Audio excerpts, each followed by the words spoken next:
Enquanto observava, decidi não seguir a multidão. Em vez disso, caminhei na direção oposta. Não demorou para que as pessoas percebessem que o NPC não estava respondendo a elas, nem entregando missões. Então, uma voz feminina me chamou por trás. Espere! Virei-me e vi uma mulher que se apresentou como Lady Gu, dona de alfaiataria da vida. Ela perguntou se eu queria aceitar uma missão. Todos ao redor ficaram boquiabertos. O NPC estava me abordando ativamente. Alguns até pensaram que eu era um NPC por ser bonito demais. Lady Gu rapidamente se aproximou, mencionando que seu marido havia morrido 5 anos atrás e que ela estava solteira desde então. Ela se ofereceu para me ajudar, caso a missão fosse difícil demais. Seria esse o efeito do meu carisma no máximo? Parecia que eu podia atrair NPCs sem nem tentar. Se eu quisesse, poderia começar um relacionamento com aquela viúva atraente. Mas essa ideia logo desapareceu da minha mente.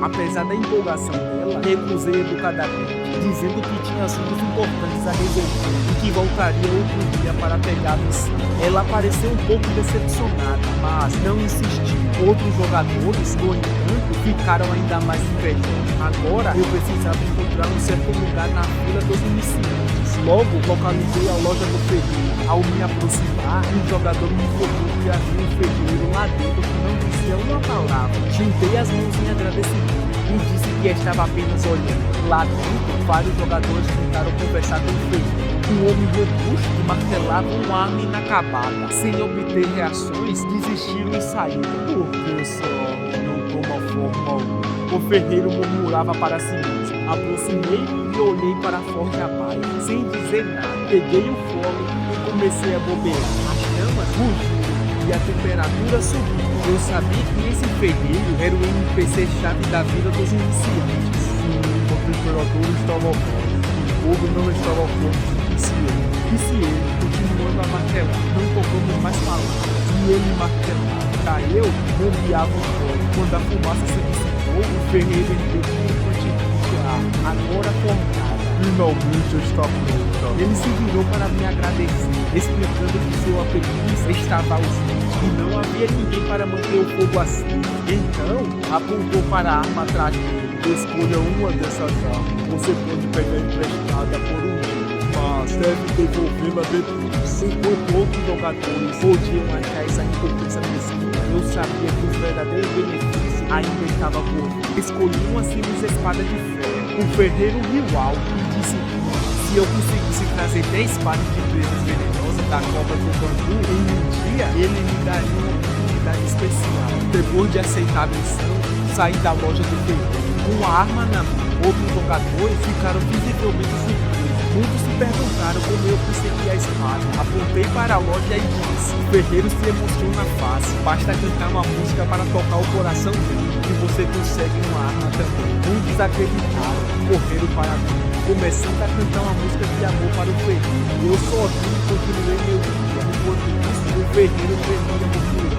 Caiam fora daqui, seus merdas. Mas a maioria dos jogadores acharam que aquilo fazia parte da missão. No segundo seguinte, ele ergueu o martelo e expulsou todos. Quando eu cheguei à floresta de bambu, era possível ver cobras verdes enroladas nos galhos. Uma cobra avançou rapidamente contra mim, mas eu a derrubei facilmente com o cabo, ganhando 3 pontos de experiência. Continuei devorando várias cobras, coletando diversos itens pelo caminho. Surpreendentemente, a taxa de queda de equipamentos em 8 terras devastadas geralmente era baixa, mas essas cobras de nível baixo estavam dropando bastante equipamento. Talvez fosse por causa do meu atributo de sorte no máximo. Depois de derrotar todas as cobras que vi, encontrei um tabuleiro de pedra com um aviso, dado com a floresta das cobras. Suando o suor da testa, conferi meu saco. 10 pares de presas venenosas, mais de 100 flechas envenenadas e alguns equipamentos e algumas moedas de cobre. Feliz, voltei para a vila dos novatos para entregar a missão.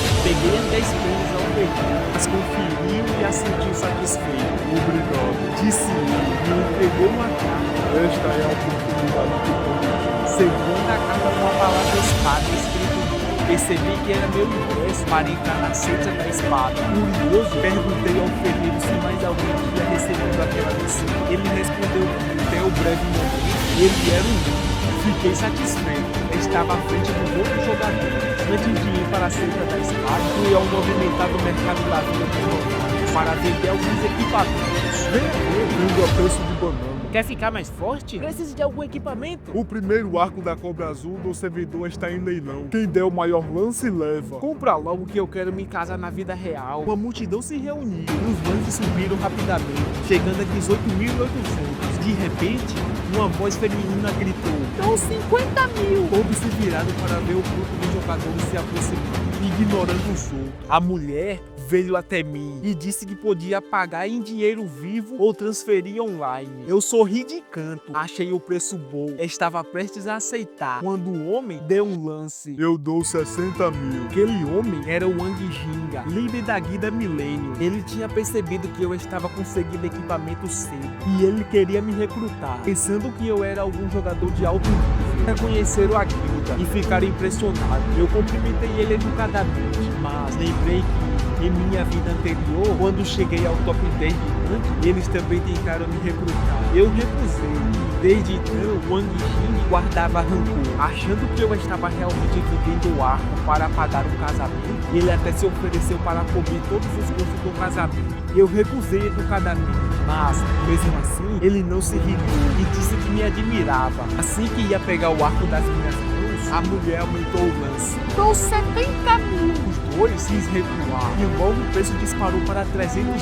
Eu me perguntava de qual guilda aquela mulher fazia parte, já que ela não demonstrava nenhum respeito por um Wang Jinga. O lance subiu para 500 mil. Sentindo-se impressionado, o Wang tentou impor sua identidade com um tom ameaçador. A multidão ficou chocada que alguém pagaria 500 mil por um equipamento de baixo nível. Alguns especulavam que a mulher tinha uma origem poderosa. Ela, sem se abalar, respondeu que o maior lance deveria vencer e perguntou se o Wang achava que podia monopolizar tudo. Sabendo que a guilda Millennium era nada comparada à família da jovem, o Wang decidiu desistir, sem querer gastar 500 mil em um item de um novato. Quando estava saindo, eu o chamei. Wang Jinga, espera. Ele se virou irritado, tanto o que eu mais queria. Sinceramente disse, a guilda Millennium é famosa. Se o irmão Wang quiser pagar 500 mil agora, eu vou. Em troca, gostaria que pudesse de mim no futuro. Ao ouvir isso, o rosto de Wang se iluminou. Mudou na hora, rindo e prontamente que me ajudaria se eu tivesse dificuldade. Transferiu o dinheiro e levou o arco. Dentro eu pensei, melhor deixar uma boa impressão agora. Vai facilitar quando eu precisar enganá-lo depois. Saiu de bom humor, rindo, até provocando a garota, dizendo para ela lembrar de não enfrentar a guilda Millennium. A jovem ficou surpresa e depois furiosa. E gastar 500 mil nessa porcaria? Que idiota! Murmurei rindo. Como você pôde voltar atrás? Você disse que quem pagasse mais levaria. Gritou, me chamando de oportunista, antes de sair pisando duro. Fora da vila dos novatos, na floresta dos javalis, o grupo de garotas estava se preparando para o par. Decidiram se dividir, cada uma caçando 2 javalis. Assim que as 4 correram para direções diferentes, eu apareci. O que você está fazendo aqui? A garota perguntou, ainda irritada. Eu não liguei, só queria conversar. Ela respirou fundo, se acalmou e me deixou falando. E eu não sabia que, em sua mente, ela pensava que talvez eu tivesse sido enganado pela guilda do menino. Pensando nisso, guardou a arma, pronta para me dar outra chance.